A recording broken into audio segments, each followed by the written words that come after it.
Francis Holm, le routard du crime, ce menton en galoche, cette bouche sans lèvres, cette silhouette décharnée. Il a tué 9 fois, officiellement, peut-être plus. Pendant 8 ans, il a arpenté les routes de France, semant la mort au hasard, tuant ici une femme âgée, ici un petit garçon, et là une adolescente, avec une violence inouïe, sans aucun mobile, sans aucune logique. On a dit de Francis Holm qu'il était le premier tueur en série à la française, avec tout ce qu'il y a de mythique dans le personnage du serial killer américain. Il n'y a rien de mythique dans le parcours criminel de Francis Holm. Rien. Francis Holm. Oui. Quelle est votre date de naissance? 25/52 année.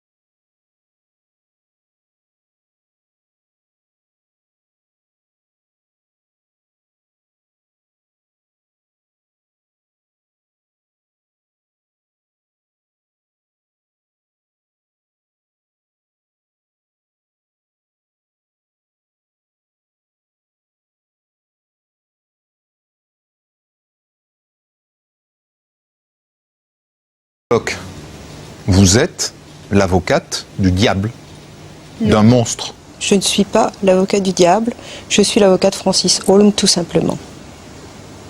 Et je ne crois pas qu'on puisse dire que Francis Holm est le diable.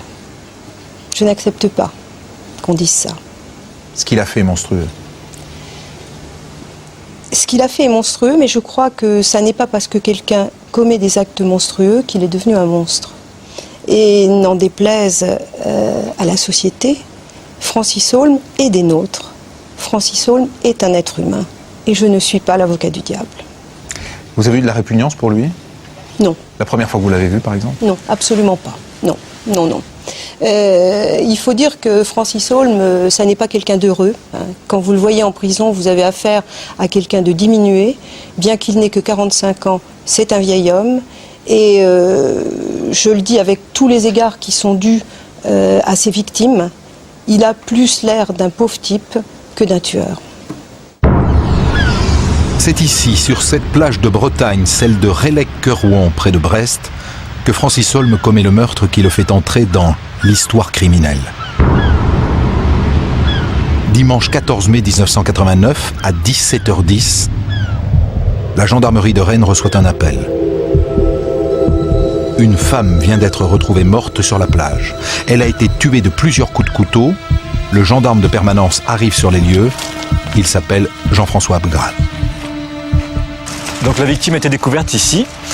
Et ses affaires de plage étaient posées juste au creux de la roche qui est là. Ce qui indique bien qu'elle n'a pas eu le temps d'atteindre ses clés de voiture notamment. Les vêtements de la victime. Et sous ce drap blanc, le corps d'Aline Pérez. Elle avait 49 ans.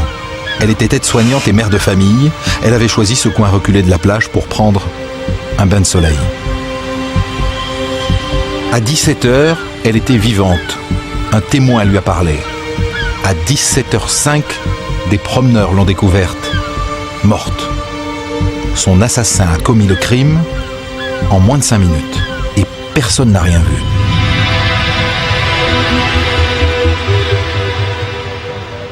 Ça dénote de la part de l'auteur, non seulement un savoir-faire, une volonté de tuer, mais en plus une maîtrise quand même de la victime. Ça, c'est très important. On voit bien que la victime a été exécutée et non pas agressée comme ça, sommairement. Le gendarme Abgral assiste à l'autopsie, qui confirme ses premières impressions. L'assassin a donné des coups de couteau très précis et très violents. Il a frappé au cœur, au rein, à la gorge, et chacun des coups était à lui seul mortel. Le couteau est sans doute de petite taille, avec une lame en fer.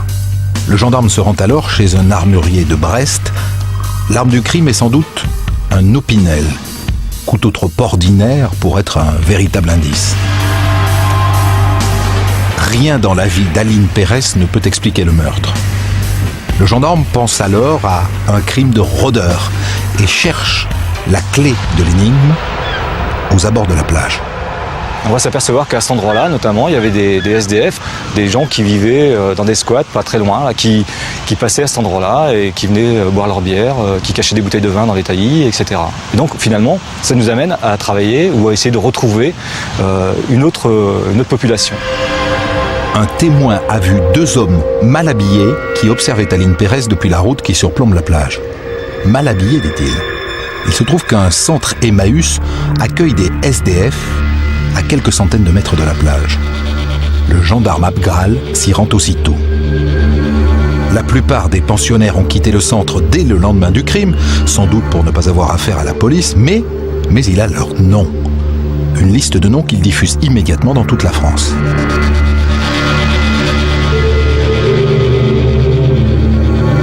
Et 1 mois et demi plus tard, Jean-François Abgral reçoit un appel d'une gendarmerie de la Manche. Un SDF, dont le nom figure sur la liste, a été arrêté. L'individu âgé d'une trentaine d'années a été appréhendé alors qu'il voyageait dans le train, sans billet. Tout de suite, l'homme fait une drôle d'impression à Jean-François Abgral.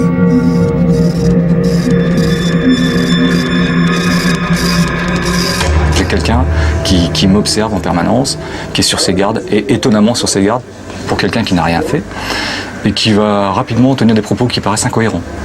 Finalement, il va falloir évacuer tout ce stress-là, parce que visiblement, il y a un stress, pour poser une discussion stable, qui va être ni plus ni moins que de parler de sa vie, de son parcours. Le SDF s'assoit face au gendarme. Et conformément à la procédure, il déroule son identité. Je me nomme Francis Holm. Et je suis né le 25 février 1959 à Metz.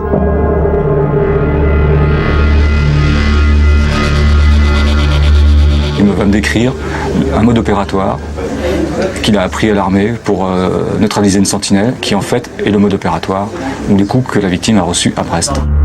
Spontanément et assez naïvement, Francis Holm raconte qu'il a fait l'armée et qu'il sait tuer. Il suffit, dit-il, de 3 coups bien placés au cœur, au rein et à la gorge. Jean-François Abgral est effaré. Il a l'intuition qu'il tient le meurtrier d'Aline Pérez. Non mais c'est clair que c'est quelqu'un de particulier. Maintenant, rapidement aussi, il retombe sur ses pattes en disant, voilà, moi j'ai un alibi, j'ai rien à voir avec l'histoire, je suis passé sur la plage effectivement, mais la veille, et le jour des faits, moi j'étais hospitalisé à 80 km de là, dans un hôpital, suite à un malaise cardiaque. Jean-François Abgral appelle aussitôt l'hôpital de Quimper. Stupeur, Holm était effectivement à l'hôpital le jour du crime. Mieux, à l'heure du crime, on prenait sa température. C'est marqué, 17h, relevé de température, Francis Holm. C'est irréfutable. Jean-François Abgral est atterré, il n'a pas le temps d'aller vérifier sur place. La garde à vue s'achève. Il a l'intuition que ce Francis Holm est son homme, qu'il est dangereux, mais la mort dans l'âme, il doit le laisser repartir. Alors, Francis Holm continue sa route. Ensuite, trop tard, le gendarme se déplace à l'hôpital de Quimper. Et là, il apprend qu'un patient peut très bien laisser le thermomètre sur la table de nuit et sortir. Holm n'était donc pas forcément présent à l'hôpital à 17h. Il apprend aussi que le lendemain du crime, les femmes de ménage se sont étonnées de trouver du sable sous le lit. C'était donc lui, il en est certain maintenant. Sauf qu'Holm est libre. Disparu. Volatilisé. Son signalement est envoyé dans tous les commissariats et toutes les gendarmeries de France. 3 mois plus tard, coup de fil d'une gendarmerie de Meurthe-et-Moselle. Un certain Francis Holm vient de se présenter. Il a perdu ses papiers d'identité. Jean-François Abgral traverse la France et se retrouve face à Holm. Ça y est, il le tient. Mais non. Notre conversation était finalement assez courte, puisqu'il a vu que je n'avais pas d'éléments nouveaux pour le confondre. Et donc il s'est amusé de me voir empêtré dans mon enquête. Donc finalement, moi, j'ai une audition très limite. Et avant de partir, il m'a glissé une petite phrase qui m'a bien choqué, c'est-à-dire qu'il m'a dit « Je sais que tu sais ». Une fois de plus, Jean-François Abgral a une intuition forte, quelques éléments, mais pas de preuves formelles. Rien qui ne permette de l'arrêter. Alors, encore une fois, il le laisse filer. Et pendant 2 ans, il va tenter d'accumuler des preuves tangibles contre Francis Holm. Et la preuve accablante tombe le 26 décembre 91. Arrestation d'un SDF surnommé le Gaulois. Il était pensionnaire au centre d'Emmaüs à Relecq-Kérouan le jour du crime. Mieux, il était sur la plage et il a vu Francis Holm tuer Aline Pérez. Mais il n'a jamais rien dit parce qu'il avait peur. Le 7 janvier 1992, presque 3 ans après le meurtre d'Aline Pérez, Jean-François Abgral arrête Francis Holm à Bischwiller, en Alsace. Là, c'est tout à fait une autre histoire parce que Holm ne joue plus. Il s'aperçoit que les éléments qui lui sont présentés, à savoir l'identification du témoin qui le met en cause, est en possession des gendarmes. De lui-même, lorsqu'il va consulter l'album photographique que je vais lui montrer, où le fameux Gaulois est présent, il va lui-même me raconter l'histoire en me disant « Mais tu l'as trouvé celui-là » Je vais dire « Oui ». Qu'est-ce qu'il t'a dit ?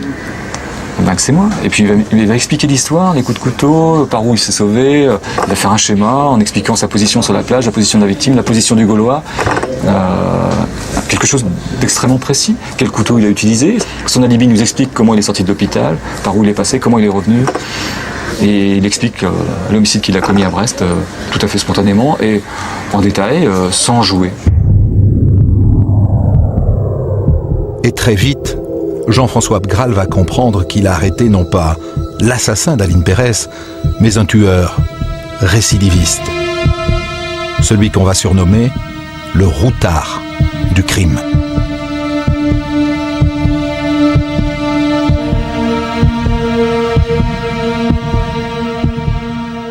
Dominique, à un moment donné, les gendarmes ont donc l'intuition que Holm est un tueur en série. À partir de là, comment est-ce qu'ils tirent le fil qui va les conduire aux différentes affaires?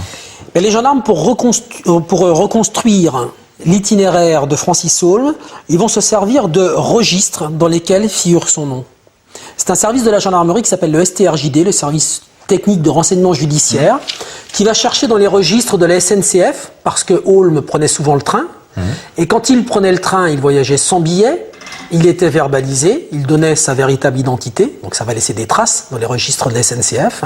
La gendarmerie a souvent verbalisé Holm parce que quand il n'est pas dans les trains, il se déplace à pied, donc il est verbalisé souvent pour vagabondage. La police aussi va le verbaliser dans des affaires de rixes, de bagarres entre clochards dans les jardins publics, et puis pour des affaires aussi d'ivresse manifeste sur la voie publique. Son nom figure aussi dans les registres des foyers Emmaüs, puisque c'est là qu'il va dormir, dans les mairies, où il va chercher des colis alimentaires, parce qu'il n'a pas d'argent pour se nourrir, et puis enfin dans les hôpitaux, puisqu'il a l'habitude de se lacérer, de se faire du mal avec son fameux couteau Opinel, et puis aussi parce qu'il est hospitalisé pour des problèmes psychiatriques. Donc tout ça va permettre de retracer tout l'itinéraire de Francis Holm à travers la France. Et qu'est-ce qu'il en ressort ? Eh bien, on va découvrir que Francis Holm, il a traversé une ou plusieurs fois 87 départements français. C'est un vrai Tour de France. C'est un vrai Tour de France. Il est passé un peu en Belgique, il était en Espagne aussi, à la frontière, et puis un petit peu en Italie. Et comme le gendarme Abgral, lui, a réussi à avoir le mode opératoire d'Holm, qui tue des hommes, des femmes, jeunes ou vieux, des enfants, à chaque fois avec une grande violence, qu'il déshabille en partie ses victimes. Et avec un complice. Et avec un complice, souvent. Eh bien, on va chercher toutes les affaires qui peuvent correspondre à ce type de meurtre, et on va poser le calque de ces affaires non résolues, non solutionnées, sur cette France des voyages de Francis Holm. Et on va ressortir 44 affaires qui pourraient être des meurtres dans lesquels serait impliqué Francis Holm. Et il passe par où ce Tour de France? Christophe, il passe un peu partout en France, à commencer par l'Est. D'abord, on trouve Laurence Guillaume, qui est tuée à Metz, Madame Ponsard et Madame Manès, à Charleville-Mézières, Lionel Gilleste, près de Nancy, Laurence Guillaume, à Metz, et puis ensuite il va se déplacer. Aline Pérès, à Brest, Joris Viville, à Port-Grimaud.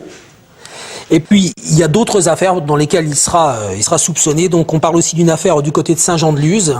C'est-à-dire qu'il est vraiment allé partout.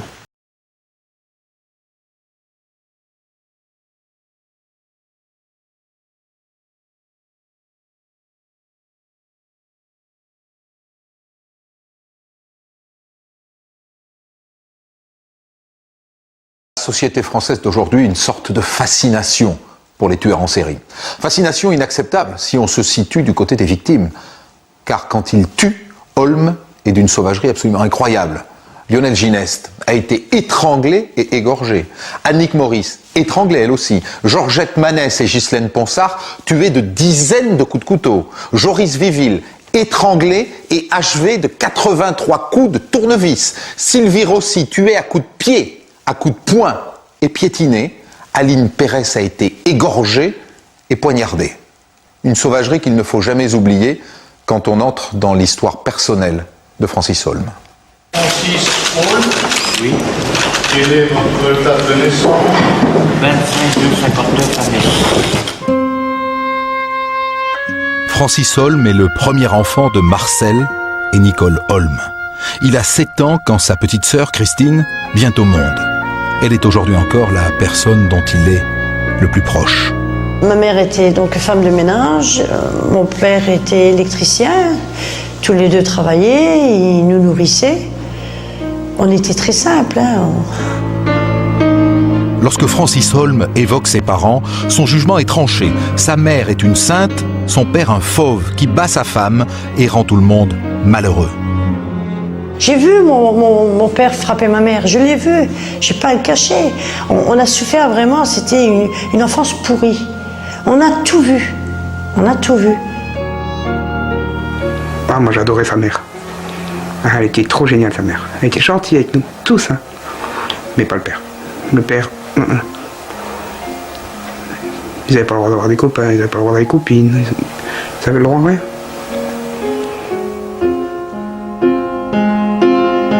Francis Holm a sans doute été très marqué par la violence de son père.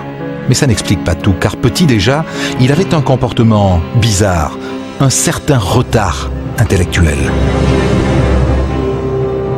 Personne ne le considérait comme un membre de la famille. Parce qu'il n'était pas comme il réagissait pas comme nous. Il était toujours à part, il était très solitaire, il se mettait toujours dans son coin. Il jouait avec ses cheveux en réfléchissant. Il faisait ses maquettes, il aimait bien. Il vivait pour tout seul. La scolarité de Francis Holm est chaotique. Il est souvent absent et pique des crises de nerfs. À l'adolescence, il entre dans un établissement pour élèves difficiles où il prépare un CAP d'électricien. Une infirmière se souvient d'un élève solitaire. Voilà, l'endroit de prédilection de Francis, c'était là, sous les fenêtres du directeur. Il était toujours appuyé contre le mur, à regarder les autres jouer dans la cour. Je pense qu'il avait beaucoup de mal à entrer en rapport avec les autres. À l'époque, les Holm habitaient la cité radieuse de Briey. Les enfants étaient souvent seuls. Des voisins leur donnaient parfois à manger. Francis Holm était surnommé Félix le chat, parce qu'il lui arrivait de manger du ronron. Le soir, il s'est retrouvé sans manger. Et qu'est-ce qu'il a fait? Il a été s'acheter une boîte de ronron. Il s'est coupé de l'ail dedans. Mais c'est bon, hein, c'est comme cornet de bœuf. Puis il a mangé. Il a mangé le ronron. Je ne crois pas qu'il y avait beaucoup de tendresse. Francis passait beaucoup de temps dehors, en fait. Même quand il était à l'école, il était externe. Il faisait très vite l'aller-retour et il attendait la sortie des élèves dans la cour, des autres élèves dans la cour. On s'est posé la question de savoir si, quelquefois même, il rentrait à la maison. Francis Holm parle de sa mère comme d'une sainte. Mais la vérité, c'est que Nicole Holm est alcoolique et dépressive. Aimante, mais assez absente. Elle me semblait toujours triste. Elle souriait rarement. Et ça faisait une différence avec Francis qui souriait beaucoup. Elle semblait toujours avoir des problèmes à voir. Elle était stressée. Je me souviens d'elle marchant toujours très vite pour aller vers l'école. Elle n'était pas gaie. C'était pas une maman épanouie, à mon avis. Si quand il est à l'extérieur, Francis Holm paraît calme et doux, chez lui, il multiplie les crises de nerfs. Et à 13 ans, sa mère demande son placement en internat. Une assistante sociale note que Francis Holm est un enfant capricieux, gâté à l'extrême par une mère qui abdique.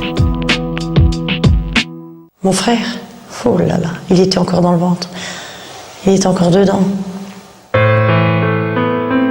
Francis Holm est maintenu dans un état d'extrême dépendance par sa mère, qui le considère comme un arriéré. L'assistante sociale recommande une séparation, qui n'aura pas lieu. À l'adolescence, les troubles s'aggravent. Francis Holm est régulièrement emmené en hôpital psychiatrique. Et petit à petit, il devient alcoolique. Un jour, il s'automutile en faisant croire à une agression. Probablement qu'il essaye de dire quelque chose au travers de cette mise en scène, à savoir qu'il est effectivement quelqu'un qui a été agressé, quelqu'un qui est victime, quelqu'un qui a été mis en pièces. Quelles sont les solutions qu'il trouve pour assembler les pièces? La plupart du temps, c'est le recours effectivement à l'alcool. Entre chaque crise pourtant, l'adolescent passionné de vélo semble mener une vie normale. Félix, à l'époque, donc Francis Holm se faisait appeler Félix. D'ailleurs, on ne le connaissait que sous le nom de Félix. Donc Félix venait ici pour jouer, effectivement. Donc il est arrivé ici avec son vélo et son maillot de cycliste, hein, puisqu'il appartenait à un groupe cycliste de l'agglomération. Et il passait l'après-midi aussi, ici, avec les enfants. C'était un peu son occupation du samedi après-midi.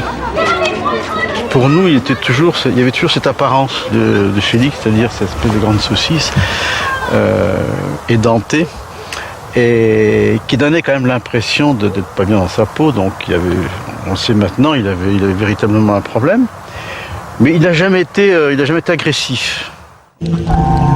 Francis Holm a quitté l'école.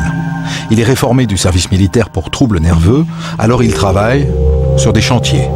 Et pour ceux qui le côtoient tous les jours, c'est clair, quelque chose ne tourne pas rond. Il se coupait la joue, il se taillait les bras ou il se griffait avec une fourchette. Un jour même, il s'est attaché le poignet avec un fil de fer serré avec une tenaille. Et c'est une infirmière qui lui a enlevé c'était du côté de Boulay là-bas, et qui lui a enlevé le fil de fer, autrement il aurait perdu sa main. Je lui disais toujours, pourquoi tu t'es fait du mal là, que tu t'es coupé, parce que bien souvent il se taillait les poignets. Hein. Alors il disait, c'est parce que ça n'allait pas, mais jamais il nous a donné d'explication, jamais. Jamais, puis moi j'osais pas non plus, j'étais pas assez...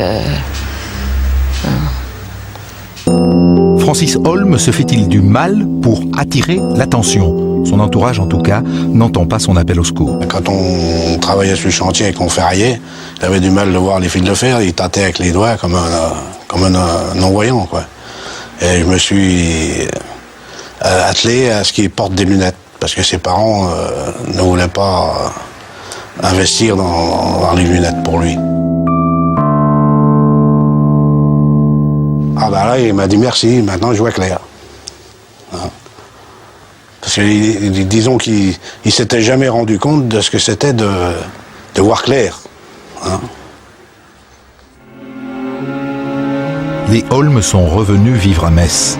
Et là, à 23 ans, Francis Holm perd l'amour de sa vie. Sa mère, qui meurt d'un cancer à l'âge de 44 ans, le 16 octobre 1984. Je lui ai dit, Francis, la maman elle n'est plus là. Il m'a regardé et il y a eu un boum en lui-même, on l'a vu. Hein. Il y a eu un coup fort, il a pris la soupière et il l'a cassé. Il a dit, je vais aller voir ma mère. Tenu le cercueil, il voulait pas qu'on ferme le couvercle. Il a voulu prendre ma mère pour la prendre, pas qu'on l'enferme dans cette boîte-là. Après, on a été au cimetière, et quand ils ont voulu descendre le cercueil dans le trou, le mec, c'est qu'ils voulaient se jeter dedans. Il fallait le retenir.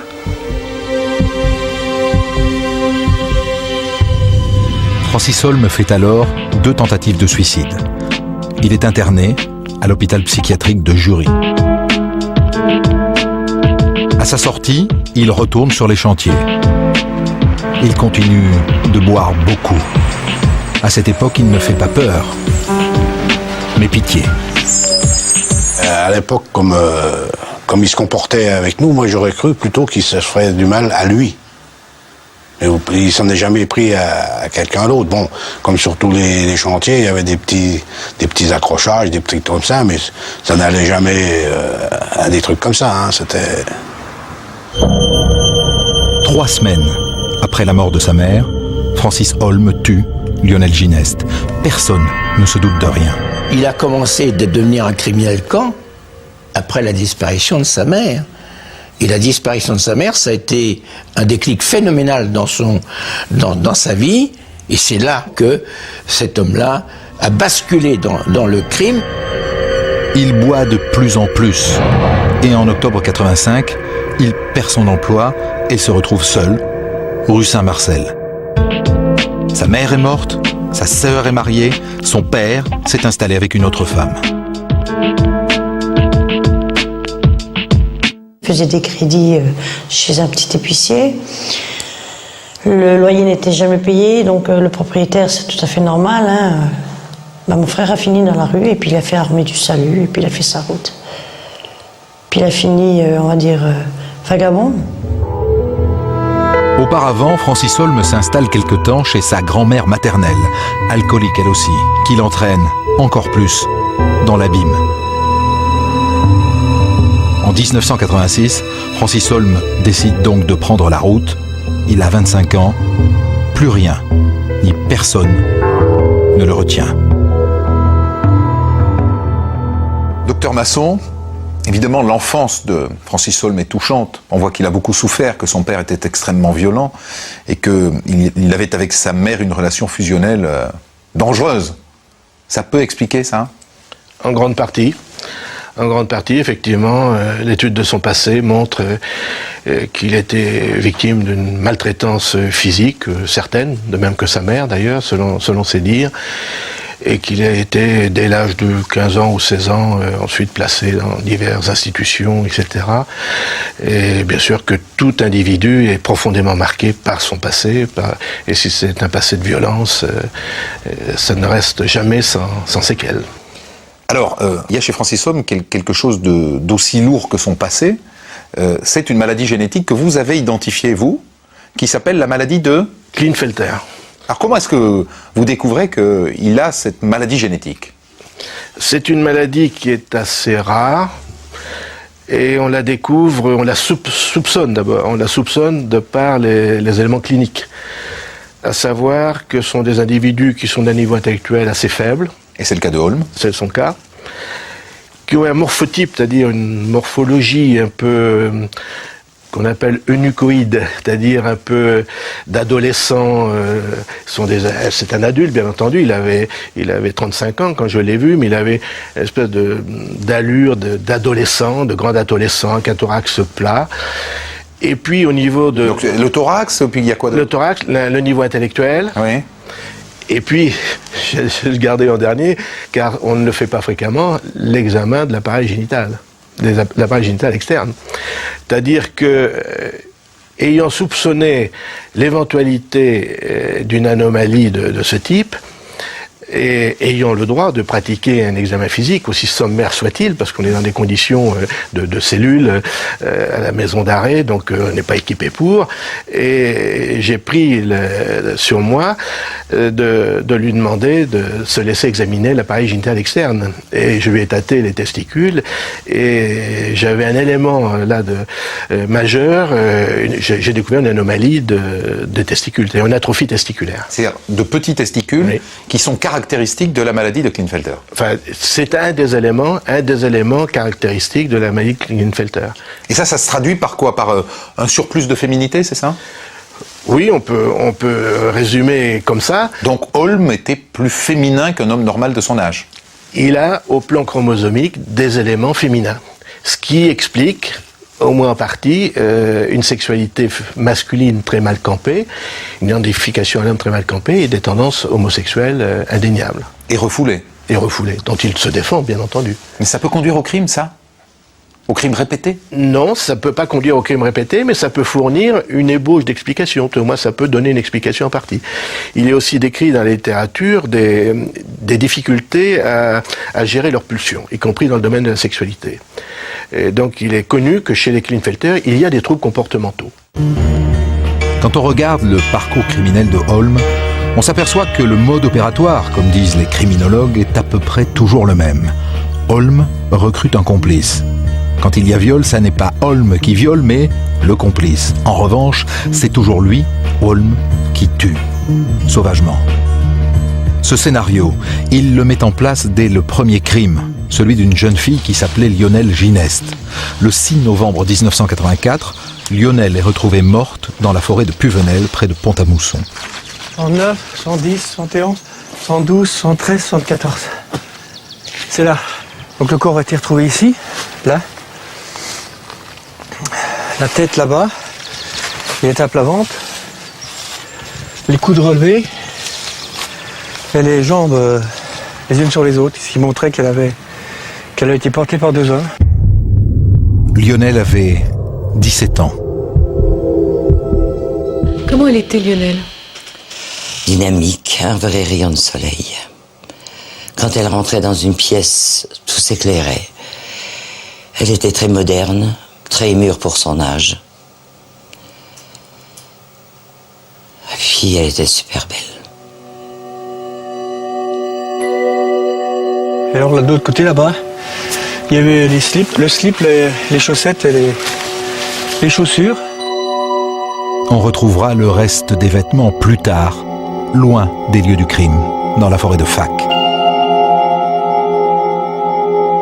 L'autopsie a lieu à Nancy le 7 novembre.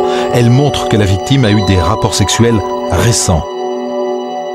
Elle a sans doute été violée. L'examen révèle la présence de 2 agresseurs. L'autopsie a révélé que la jeune fille avait été étranglée à l'aide d'une cordelette, qu'elle avait tenté d'échapper à l'étranglement en mettant la main en dessous de la cordelette, puisque la bague de doigt qui est en forme de cœur avait marqué la peau sous le cou. Et ensuite, il y avait une tentative d'égorgement à 3 reprises, dont la dernière s'est terminée par un enfoncement du couteau, ce qui a coupé l'artère. Et puis voilà, elle a prouvé qu'il y avait 2 hommes, c'est-à-dire que la fille était morte par asphyxie dans un premier temps, et que le coup de couteau avait été donné en phase finale d'asphyxie, quoi. C'est-à-dire pendant que quelqu'un était en train d'étrangler. Pendant que quelqu'un était en train d'étrangler. Donc par 3 mains. Oui, par 3 mains, donc par 2 gars. Lionel Gineste venait de passer la journée à Metz. Elle a loupé un train et elle a pris le suivant. Elle est arrivée à 20h à la gare de Pont-à-Mousson. Là, des témoins l'ont vue marcher jusqu'au carrefour en direction de Limay, son village. D'autres l'ont vu passer un coup de fil dans une cabine téléphonique. Effectivement, Lionel Gineste a appelé son petit copain pour lui dire qu'elle rentrait en stop. Personne n'a vu la voiture dans laquelle elle est montée. On avait soupé, donc il était tard, 9h. Et puis voilà, puis 10h, puis 11h. Et puis 2h du matin, j'ai dit ça y est, on ne reviendra plus. Et tous les jours, je ne m'endors pas à 2h du matin parce que sur mon réveil, c'est marqué SOS 2h02. Je crois que c'est Elle m'appelle. Lionel Gineste n'est jamais rentré chez elle. Les 2 hommes qui l'ont prise en stop ont tourné à gauche, direction Mamet et la forêt de Puvenel.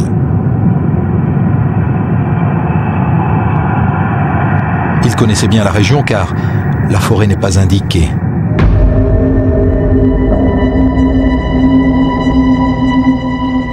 Ce sentier non plus n'est pas très connu et c'est là que le corps de Lionel Gineste est retrouvé le lendemain par un garde forestier.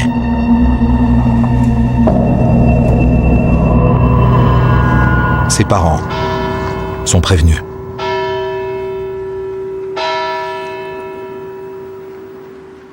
On a reconnu le corps, elle ne le touchait pas. J'ai dit je veux l'embrasser, elle me dit non, faut rien toucher. J'ai même pas pu l'embrasser. L'enquête débute. Elle va durer 10 ans et des centaines de vérifications et d'investigations plus tard, aucune piste. Pendant 13 ans, j'ai resté à pleurer, à rester là. Et avec des soupçons de l'un, de l'autre. Et tiens, au fait, celui-là, il avait une voiture comme ça. Et tiens, peut-être lui, avec ses pneus, c'était peut-être les mêmes. Et voilà, pendant 13 ans Et puis, en 1994, l'inspecteur de police André Massel entend parler d'un certain Francis Holm, jugé pour un crime commis à Brest. Je constate sur le journal qu'un nommé Francis Holm s'est fait remarquer donc dans la région de Rennes, qu'il aurait assassiné une personne et que ce type-là était de la région de Metz. Alors là, ça m'a de nouveau, c'est un peu le genre de renseignement que je recherchais, quoi. André Massel prend contact avec le gendarme Abgral qui a fait plonger Holm. Non, le tueur n'a jamais parlé d'une Lionel Gineste. Mais le policier n'en reste pas là. Il découvre que Holm était en Moselle à l'époque du meurtre. Il travaillait dans une entreprise de travaux publics pas loin de Pont-à-Mousson. Il était aussi inscrit dans un club cycliste et il lui arrivait de faire du vélo dans la forêt de Puvenel et de passer tout près des lieux du crime. Bon, là, j'ai eu la certitude que Francis Holm, si vous voulez, connaissait l'endroit, puisqu'il passait en vélo juste à côté.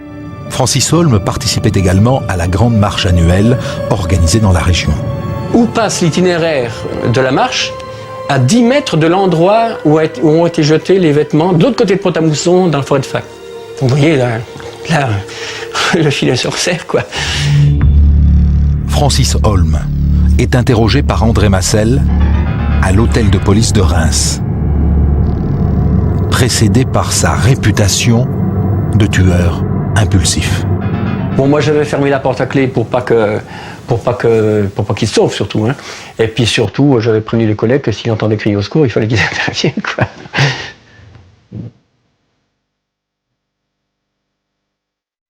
Ce qu'il y a chez lui, c'est qu'il vous fixe d'une manière permanente. Il vous fixe sans cligner des yeux. Pendant une demi-journée, vous l'interrogez, il est là devant vous et il vous regarde sans cligner des yeux. Il bouge pas, hein, il est là.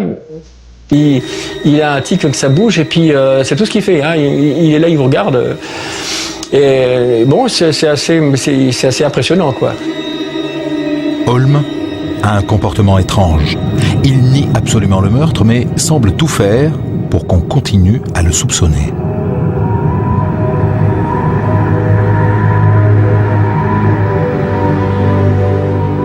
Il m'a dit qu'il connaissait la cabine téléphonique là où elle faisait du stop. Il connaissait la boulangerie qui était juste à côté de la cabine téléphonique. Bon, il reconnaît qu'il fait du cyclo, il m'indique les endroits où il fait du cyclo et il me cite l'endroit du meurtre. Il reconnaît qu'il a fait une marche à pied, il me cite l'endroit où il a déposé les vêtements. Donc vraiment, sans aucun problème, il m'explique tout ça, quoi. Moi, je suis stupéfait. À la deuxième audition, Holm lâche que oui, la jeune fille est bien montée dans la voiture dans laquelle il se trouvait. Bon, elle a fait du stop, on s'est arrêté, on l'a pris en charge, mais on l'a déposée à Limay. À la troisième audition, Francis Holm admet que ce soir-là, la jeune fille a bien été tuée, mais pas par lui, par le conducteur de la voiture. Là, le gars a subitement tourné à gauche, la fille s'est mise à hurler dans la voiture, il dit c'est pas par là, il s'est mis à hurler. Moi, elle a voulu sortir de la voiture, moi j'ai maintenu de force pour pas qu'elle sorte. Et le gars, lui, il a continué. Et la fille hurlait toujours. Ensuite, il est rentré dans la forêt, je sais pas, 500 mètres encore. Et puis ensuite, il a obliqué dans un chemin de feuilles. Moi, j'ai attendu dans la voiture, j'ai écouté la radio. Quelques instants plus tard, un quart d'heure après, il est venu. J'ai entendu casse-toi cela.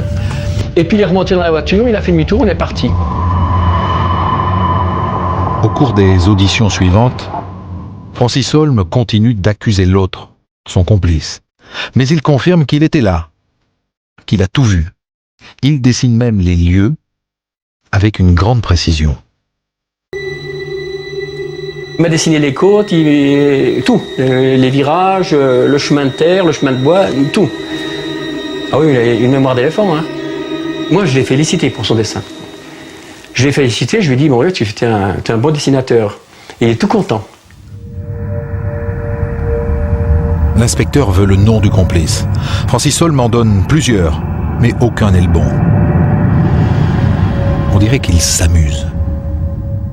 Bon, Marshall, c'est encore une connerie. Alors il me dit oui.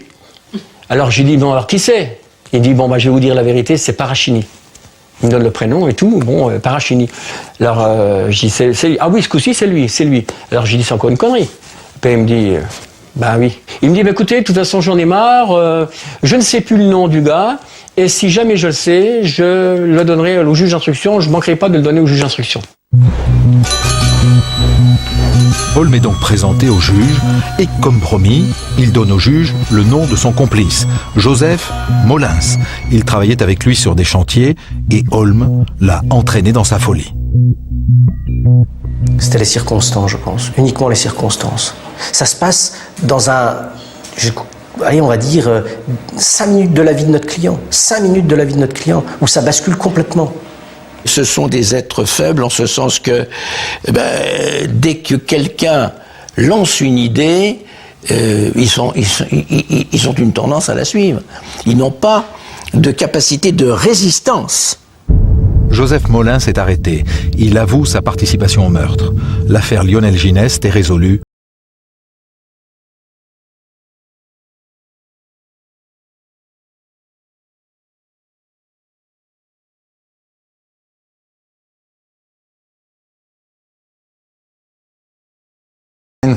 Est-ce que vous trouvez, vous, une logique dans ce qu'il fait, dans sa manière de passer à l'acte?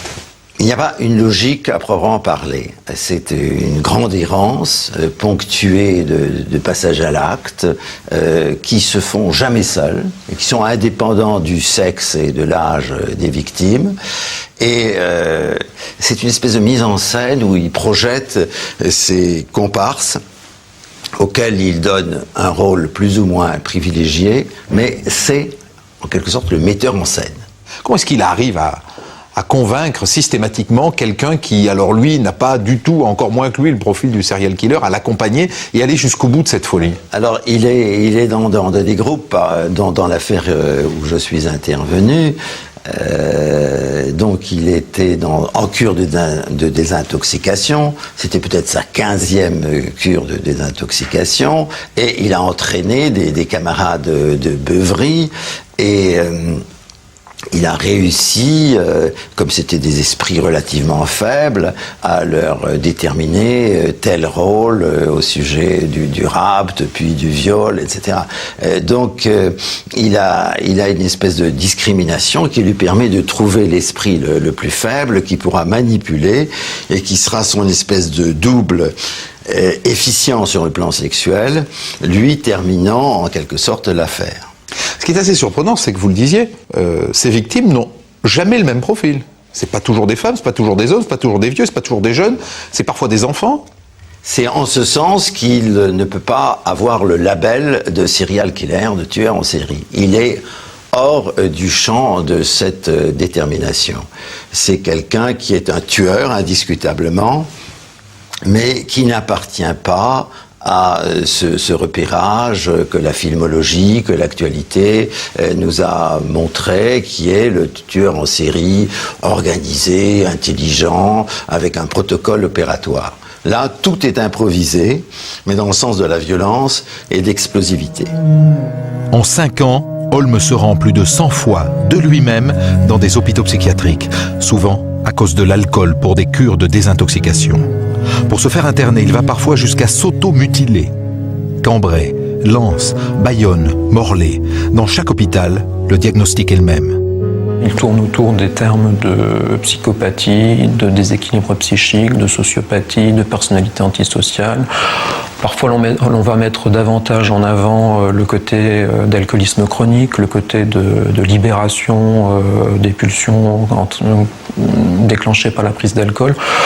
Mais on peut dire que globalement, c'est souvent, encore une fois, ce diagnostic de déséquilibre psychique qui va être retenu. Il s'est caché là où on aurait dû le dénoncer. Il s'est caché là où on aurait dû le retenir. Et on aurait dû le percevoir. Il s'est caché là aussi où on voudrait l'envoyer aujourd'hui. Et où il aurait toutes les facilités pour déjouer un certain nombre de... En tout cas, pour ressortir peut-être.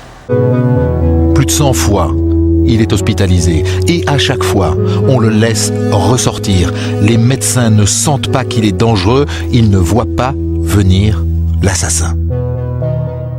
Ce qu'il en est de la dimension proprement de meurtre, cela, on ne peut pas le diagnostiquer. On ne pouvait y faire quelque chose que s'il en avait parlé. Si à un moment donné, il était venu en disant qu'il avait commis quelque chose de grave, s'il était venu pour en parler, c'est-à-dire s'il avait aussi éprouvé une dimension de culpabilité, là, on aurait pu faire quelque chose. Mais jamais Francis Holm n'évoque les meurtres, car il n'a ni remords, ni culpabilité. La culpabilité suppose la reconnaissance d'autrui.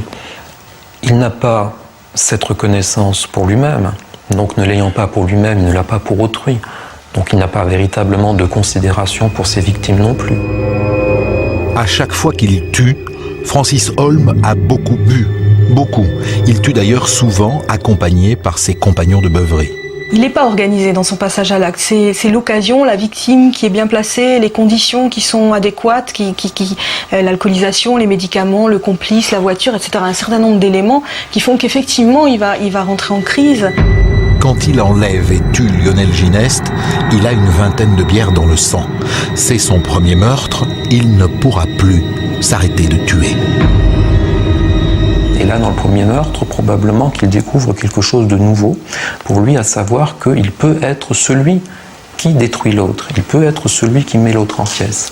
Et ça, c'est quelque chose qui est d'une radicale nouveauté et qui vient s'inscrire, qui vient s'insérer dans sa personnalité. C'est-à-dire que ça vient en quelque sorte, malheureusement, l'équilibrer. Son deuxième meurtre, à Metz, 5h du matin, Annick Maurice, elle est vendeuse dans un supermarché et elle part travailler. Elle n'a que 500 mètres à faire. Francis Holm est là, sur la route, avec 2 compagnons. Tous les 3 se sont échappés d'un centre de désintoxication pour aller boire. Ils sont complètement saols. Ils enlèvent Annick Maurice à la sortie d'un tunnel. Les crimes des tueurs en série en général et de Francis Holm ont forcément une base, ou enfin une origine sexuelle, tout à fait. Ça peut être un acte sexuel de tuer, ça peut être un substitut à un acte sexuel qu'on ne peut pas accomplir, ce qui semble être le cas de Holm. Le 3e meurtre. Georgette Manès et Ghislaine Ponsard, elles surprennent Holm dans leur maison en train de fouiller les placards. Il les poignarde à mort. Il tue à peu près tout le monde. Il tue un homme, il tue un vieillard, il tue un enfant, il tue une jeune femme. Il tue quand l'occasion se présente. Le fait qu'il rencontre quelqu'un qui puisse en faire une victime, cela suffit. Il n'y a aucune question posée sur qui est cette personne, et une fois que le crime a été commis, qui était cette personne, est-ce qu'elle a une famille, est-ce que cette famille peut en souffrir. C'est une dimension qui, à mon avis, ne lui est pas accessible. Le 4e meurtre, c'est un enfant de 10 ans, un petit Belge qui s'appelle Joris. Holm le rencontre devant l'entrée d'un camping de la Côte d'Azur.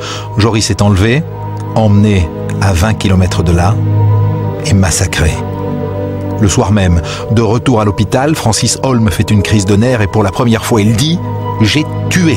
Il leur annonce qu'il a tué quelqu'un sur le port, qu'il a tué un homme sur le port. Il fait effectivement une crise, on le dope. On ne peut pas dire ça autrement.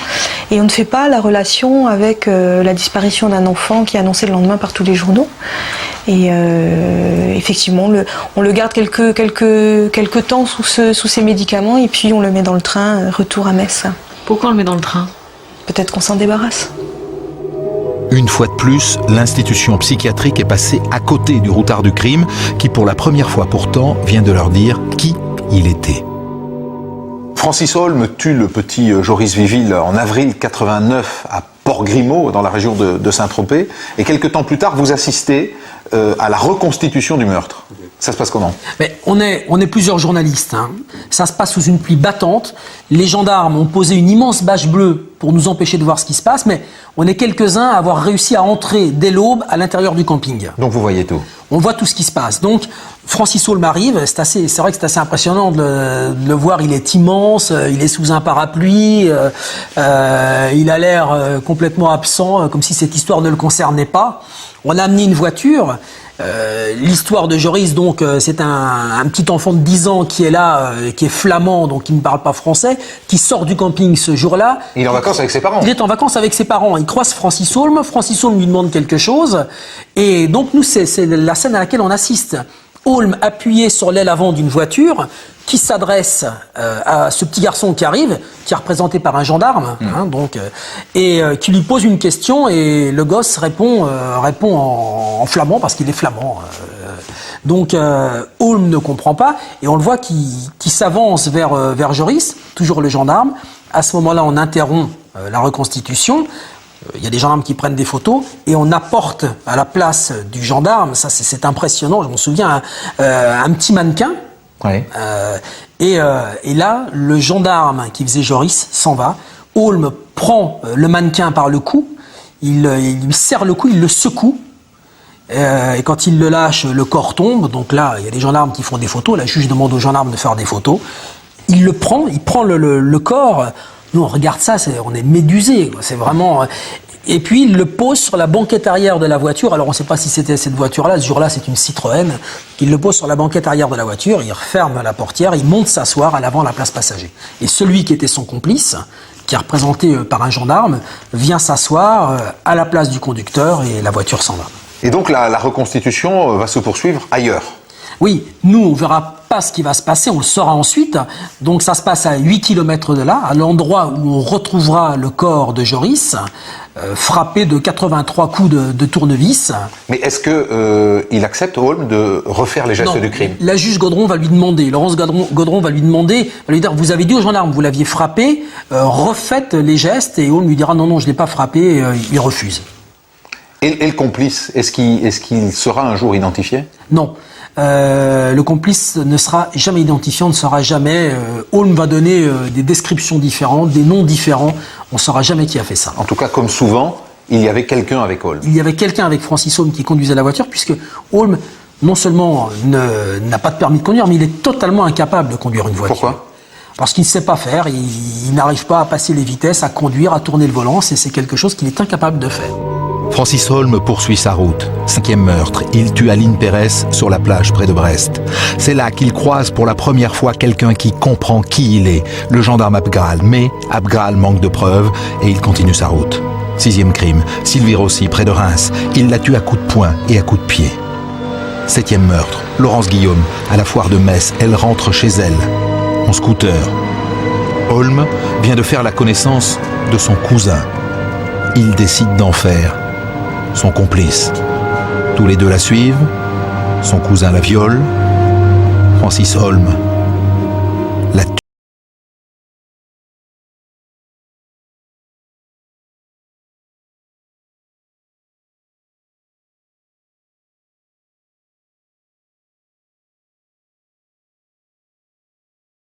Enquêter sur le meurtre de Laurence Guillaume, je crois qu'on retrouve son corps dans un champ près de Metz, c'est ça? Oui, c'est exact. Tué dans quelles conditions? Eh bien, tué à coups de couteau. Donc, Laurence Guillaume a disparu de la foire de Metz où elle se rendait seule le samedi 7 mai, dans la soirée. Elle y rencontre ses cousins, elle y rencontre des tas de copains. Puis elle décide de repartir seule, chez elle, à bord de son cyclomoteur. Oui. Malheureusement, elle ne rentrera pas chez elle, car en cours de route, elle est enlevée et tuée du côté de Rugy, l'endroit où on la retrouve, donc le 9 mai. violemment assassiné. Violemment assassiné, oui. C'est-à-dire? Une affaire sordide, déshabillé complètement, des coups de couteau devant, derrière. Combien de coups de couteau? Une dizaine de coups de couteau. Comment est-ce que vous allez arriver un jour à interroger Francis Holm? Alors, en janvier 92, le 7 janvier 92, on apprend par la section de recherche de Strasbourg que Holm, Francis, vient d'être arrêté. Oui. L'adjudant Abgral vient à la SR de Metz et nous dit « Je pense que c'est lui, il est originaire, il y a les conditions qui font que ça ne peut être que lui. » Il a le profil, ça peut correspondre à ce que l'on cherche, sachant qu'il est de proximité de Metz. Il est originaire du coin? Il est originaire du coin. C'est sa région. On a dit que c'était quelqu'un qui connaissait Laurence et qui connaissait les lieux. 2 enquêteurs interrogent Holm. Il a l'air d'être content de voir des gens de Metz. Ah, de sa région? De sa région. Vous voyez, donc déjà d'entrée de jeu, très coopératif. Néanmoins, il dit avoir appris par la télé le meurtre de Laurence, mais on ne lui parle pas de meurtre. Vous lui parlez de quoi? On l'interroge pour ça. Non, son emploi du temps, c'est tout. Qu'est-ce qu'il vous avait dit, Abgral, sur la méthode pour entrer en contact avec Holm? Il avait une méthode de dire de ne pas le froisser, de ne pas le... y aller trop fort, si vous voulez. Il fallait le prendre, comme on a fait, en disant tiens, on est des gens de Metz. Il était content de voir des gens de Metz et laisser toujours sur ce fait que, copain, quoi, je veux dire. Alors, on a beaucoup de renseignements, bien précis. On monte une série de questions et on attend quelques temps pour faire encore d'ultimes vérifications pour là le mettre en garde à vue. Il est entendu en qualité de témoin au départ pour ne pas manger trop d'heures. Et là, bien sûr, la deuxième audition, c'est là qu'il passe aux aveux circonstanciés, qu'il fait un croquis de l'état des lieux où il était. Dessine. Il dessine lui-même, il est fidèle dans la description. Vraiment, quand il veut se confier, il donne vraiment des détails que lui seul peut savoir. 8e meurtre connu de Francis Holm. Il rencontre Jean Rémy sur le port de Boulogne-sur-Mer. Le retraité est dépressif et se confie à Holm. On le retrouve poignardé en bas des falaises. 3 jours après, le routard du crime est arrêté pour le meurtre d'Aline Pérez. Le temps est venu pour Francis Holm d'être jugé. Et voilà qu'il commence un tour de France des cours d'assises. À ce jour, il a été jugé pour 8 meurtres, acquitté une seule fois et condamné 2 fois à perpétuité pour les 2 meurtres d'enfants, celui de Joris Viville et celui de Laurence Guillaume. Holm est jugé pour la première fois en 1994 à Quimper pour le meurtre d'Aline Pérez. La foule s'est déplacée. Francis Holm est le tueur en série français. C'est un phénomène médiatique qui fait son entrée dans le box. Une cour d'assises de Holm, c'est forcément une cour d'assises particulière parce qu'on l'annonce effectivement beaucoup dans les médias, qu'on parle d'un tueur en série, qu'on suppose qu'il a beaucoup plus de victimes que celles pour lesquelles il a été mis en cause ou condamné. C'est cette foule qui vient voir cet homme, ce monstre comme on le montre. Dans la salle, Christine Holm est toujours là. Elle vient à tous les procès soutenir son frère. Francis, courage! Courage! Non, j'ai pas honte, c'est mon frère. On vient du même ventre de ma mère, c'est mon frère. Quoi qu'il a fait, quoi qu'il se passera, je serai toujours là présent pour mon frère. Quand il entre dans le prétoire, c'est un immense silence. On est tous un petit peu mortifiés et, il faut bien le dire, fascinés. Il a un corps un peu difforme, il a notamment un bassin très large, en même temps il est très maigre, on a toujours l'impression qu'il est plié, hein, il ne se déplie jamais vraiment. Et puis il y a surtout ce tic de la bouche qui fait qu'on a l'impression qu'il va en permanence s'aspirer. Son menton se tord en permanence, il aspire en permanence ses lèvres, qui ne deviennent plus qu'un petit filet. Le SDF Philippe Delorme est venu dire à la barre qu'il avait vu Holm agresser la victime. Le gendarme Abgral a raconté que les aveux de l'accusé il y a 2 ans avaient été spontanés et très détaillés. Cet après-midi, l'avocat de la famille de la victime a donc expliqué dans sa plaidoirie que l'enquête avait été complète et sérieuse. Le procureur, du même avis, ne doutait pas non plus de la culpabilité de Holm et il a requis contre l'accusé une peine de 20 ans de prison. Les jurés suivent le réquisitoire. Francis Holm est condamné à 20 ans de réclusion. 1 an plus tard, à Metz, Holm est condamné à perpétuité pour le meurtre de Laurence Guillaume, une adolescente de 14 ans. L'avocat général lui dira « Francis Holm, je vais demander pour vous l'enfermement à vie, parce qu'il n'y a pas d'autre solution pour vous. Je sais bien que votre place est peut-être en psychiatrie, mais pour l'instant, on n'a pas de méthode vous concernant, on n'a pas de moyens ni de vous soigner, ni pour vous, c'est l'enfermement. » Après le verdict, il ne réagit pas, Francis Holm. Il regarde autour de lui, il parle avec son avocat, mais il n'est pas ni écrasé de remords, ni de chagrin, et il n'est pas non plus anéanti par le verdict. Son complice, qui est aussi le cousin de la victime, est condamné à 18 ans de prison. En 1997, Francis Holm obtient un acquittement. Il comparaît avec Didier Gentil, un autre condamné à perpétuité. Les deux hommes sont accusés d'avoir tué Laurent Bureau, un jeune appelé de 19 ans, à Périgueux. Ils sont acquittés, faute de preuves, à la surprise générale. C'est pas vrai, c'est pas vrai. C'est possible ça pour les parents. La honte. Honte d'être français. Vrai scandale. La même année, au tribunal de Draguignan, Francis Holm est une nouvelle fois condamné à perpétuité pour le meurtre du petit Joris Viville.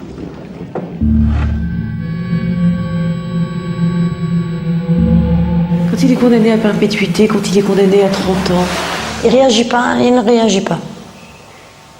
Le mot peine, il ne le comprend pas. C'est pas un être qui va s'effondrer, c'est pas un être qui va être plein de larmes, c'est un être sur qui la sentence passe, comme peut-être est passé le procès. Pour le meurtre de Jean Rémy, tué à Boulogne-sur-Mer, 15 ans de réclusion. En novembre 1999, Francis Holm est jugé à Nancy pour le meurtre de Lionel Gineste. C'est son 6e procès, il est devenu un pro des cours d'assises. Quand il entre dans le box, il pose avec ses avocats. Il se prête volontiers au jeu des caméras. Si on lui demande de faire semblant de bavarder avec ses avocats pour rendre l'image plus vivante, il joue volontiers la scène. C'est amusant, pour lui il écoute, hein. Il se rend pas compte. Il voit des gens, il risque encore de sourire aux gens, de dire bonjour. Il vient là comme s'il allait au cinéma, on l'installe, on lui tire le fauteuil. Mais c'est dingue, hein. Puis avec son petit air de se foutre du monde, là. Oui. Ah oui, il regarde tout le monde, il baisse pas les yeux, hein. Il baisse pas les yeux. Il a des mains qui font le double des miennes. C'est une brute. C'est une brute, ça. Un morceau de glace, un pain de glace, vous savez, avec 2 lunettes, de verre. Voilà. Froid, sans regard, sans rien. Un pain de glace. Le procès est surréaliste. Francis Holm se ferme dès qu'on lui parle brutalement. Alors la cour doit le ménager et les débats sont courtois. On est toujours surpris de la politesse avec laquelle il s'exprime et puis la violence des faits qui lui sont reprochés. Et peut-être que ce regard un petit peu perçant, c'est peut-être tout ce qui lui reste lors de ces procès, de la violence qui bouillonne peut-être encore en lui, en tout cas qu'il est capable de déchaîner sur la scène de crime. Ce regard qui vous pénètre, qui fait le tour de la salle, qui est absolument terrifiant. Sur le banc des accusés, à côté de Francis Holm, son complice, Joseph Molins. L'affaire Gineste, c'est la rencontre entre 2 destins. La lâcheté de Joseph Molins d'abord. J'étais là mais j'ai rien fait. Il n'a surtout jamais rien dit. La facilité et la tranquillité de Francis Holm ensuite quand il raconte ses crimes année par année, les uns après les autres. C'est le procès de Francis Holm, mais on s'intéresse très peu à ses complices, lesquels sont d'ailleurs généralement terrorisés d'abord d'avoir à comparaître à côté d'un éminent tueur en série, mais également terrorisés de ce que Francis Holm pourrait dire, puisque souvent le sort des complices est étroitement lié aux déclarations et aux rétractations de Francis Holm. Donc en général, les complices, les co-accusés, on ne les entend pas. Ils n'interviennent pas, ils n'existent pas. Francis Holm n'explique pas vraiment ce qui s'est passé. Il multiplie les versions et parfois se rétracte. Les familles vivent ça très mal. Moi, je pensais que quand il y aurait eu le procès, qu'on allait tout connaître, qu'on allait tout savoir. Moi, je vois ça à la télévision, dans tous les films. Je dis, il n'y a pas de problème, on va tout savoir. Rien. On est sorti du tribunal, rien. On sait rien. Pour le meurtre de Lionel Gineste, Francis Holm est condamné à 30 ans de prison. 10 ans pour son complice Joseph Molins. En 2001, il est condamné à nouveau à 30 ans de prison pour le meurtre d'Annick Maurice. Son complice prend 15 ans. Ensuite, Holm comparaît comme témoin dans le procès de Patrick Dils, accusé de l'assassinat à coups de pierre de 2 petits garçons.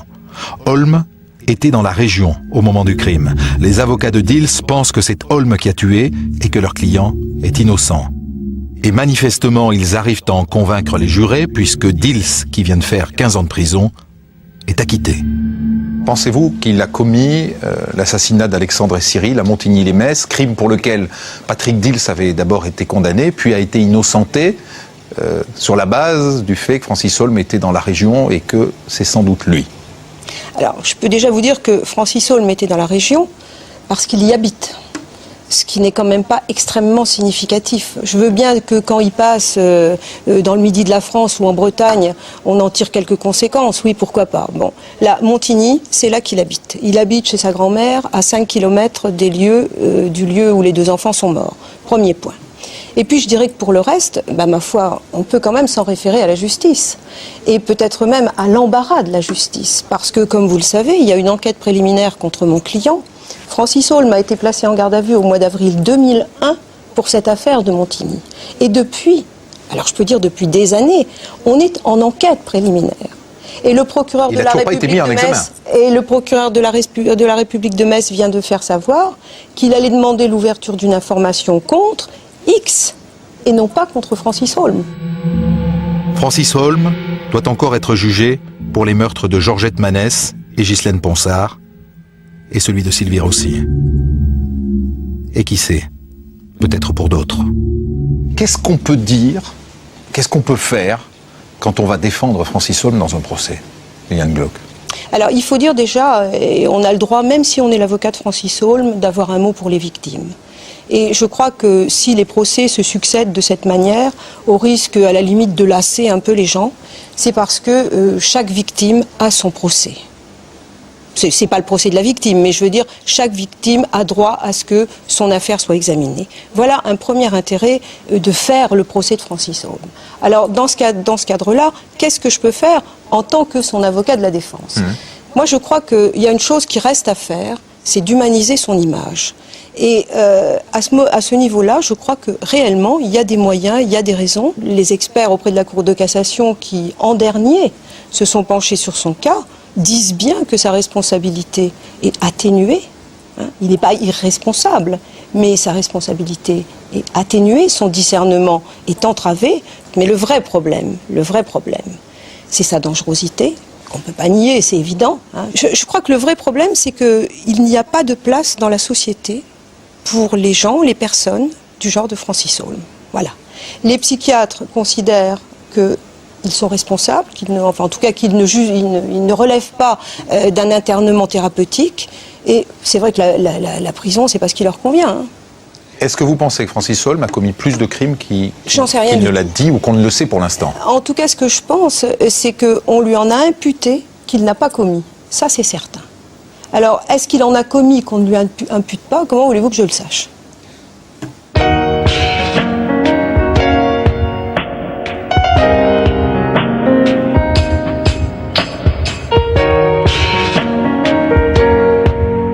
Pendant longtemps, les criminologues français ont dit « Chez nous, il n'y a pas de tueur en série ». Aux États-Unis, oui. En France, non. Et puis est venu Francis Holm, considéré à l'époque comme étant le premier vrai tueur en série français. Franchement, on est très loin du silence des agneaux. Holm n'est pas un tueur en série. C'est un tueur.